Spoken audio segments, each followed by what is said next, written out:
All right, Ronan MMA, welcome back to the channel. Second video, okay?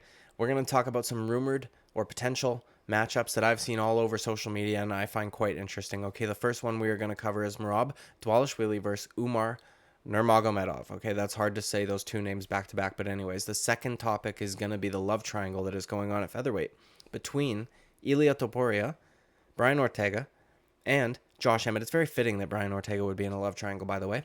But anyways, before we get into it, please like and subscribe. I would greatly appreciate it, eh? So just hit the button, forget about it. It's done deal, free, and you never have to think about it again. Now, first matchup, I want to talk about Merab Dvalishvili versus Umar Nurmagomedov, okay? This is a fun matchup, in my opinion. However, a little strange because we just had a guy in Corey Sandhagen who went out there and put on the performance of a lifetime against Marlon Chito Vera, who was the number 3 ranked bantamweight at the time, call out Merab Dvalishvili when nobody really has been calling out Merab Dvalishvili. And after that fight, he should, in all likelihood, be ranked number 3 or above. And Merab is sitting at number 1. So that matchup kind of made sense. And it was exciting. And it was also cool to see somebody actually calling out Merab. Like, nobody's really been calling for that fight. Umar Nurmagomedov is not ranked very highly. He may be in the top 15, but 15, 14, 13, around there. And I understand he had a fantastic showing almost every time out, but especially his last one.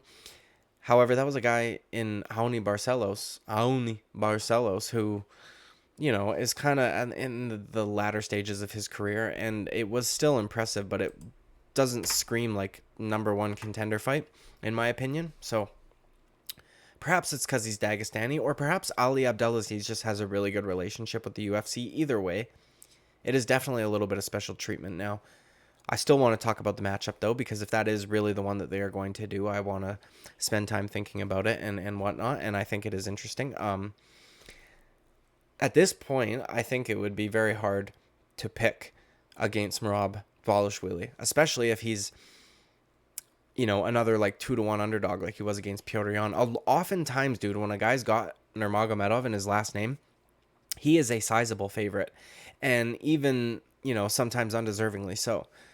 If these are even close odds, you would almost have to go with Merab Dvalishvili. It's almost like picking against John Jones at this point. Not to say that Merab is on the level of a John Jones, but to say that he's proven he can, hang with the best in the division, like in Petr Yan and whatever, and just his style in general seems to be tricky for a lot of guys. Now, I did say after the Yan fight that I wanted to see somebody who is comfortable and, very adept on the ground. Somebody who's offensive on the ground and can both be defensive on the ground. Somebody who is a comprehensive grappler in general. Umar Nurmagomedov is certainly a comprehensive grappler in general. And, a lot of the Dagestani guys typically have a few submissions at least in their arsenal. That being said, though, they tend to tire, right? And I was hoping it wouldn't be a Dagestani wrestler that he would be fighting. I was hoping it would be somebody who had really good high-level jiu-jitsu.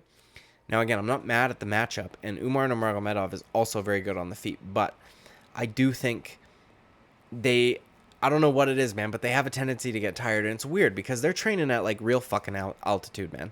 They're from real mountains, right? Like Habib said that fucking famously. I'm not gonna even try and do an accent right now because I keep fucking butchering my words and it's driving me crazy.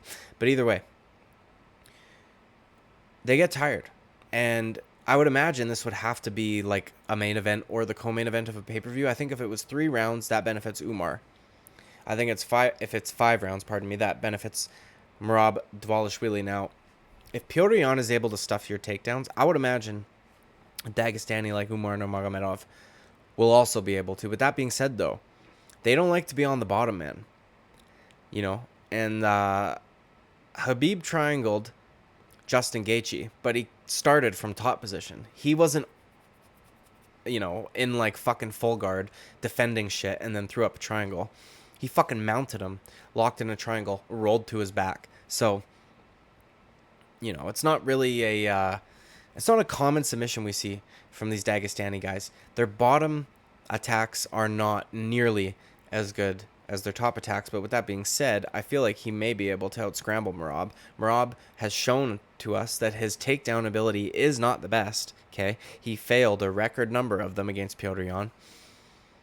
But he's very good at weaponizing the cardio. His striking is also very lackluster. It's insane that with essentially just cardio, he's able to do what he's doing.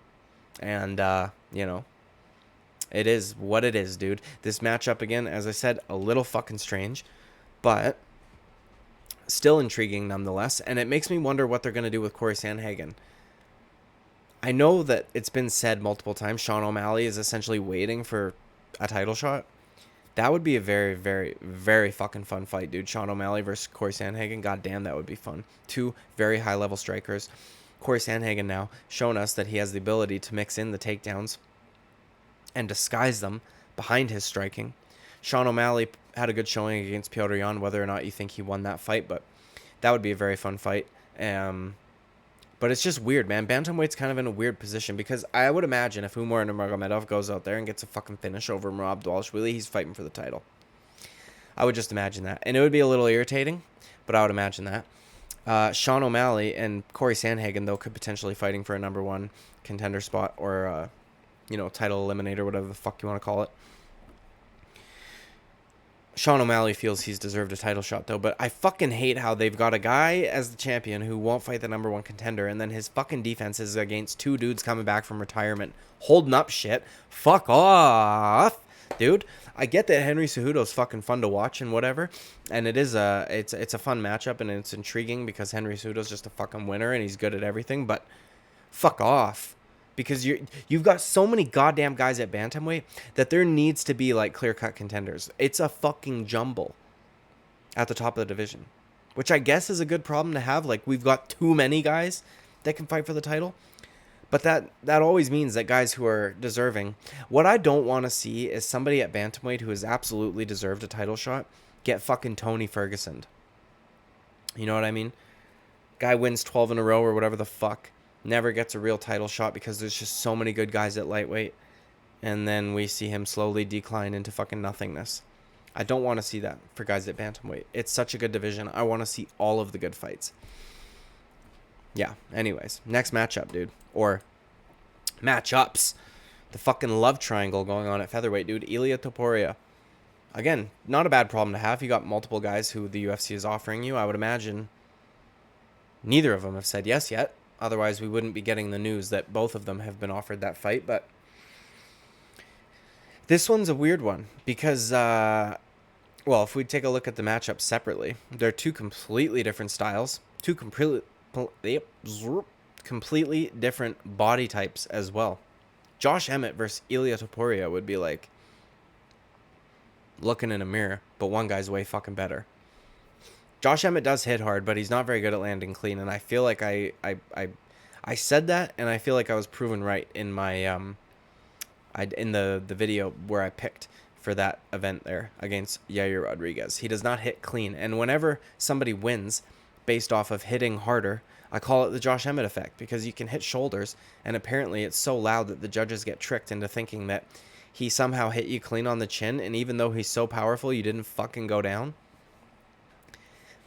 Ilia Topuria, though, can get over aggressive sometimes and leave himself exposed.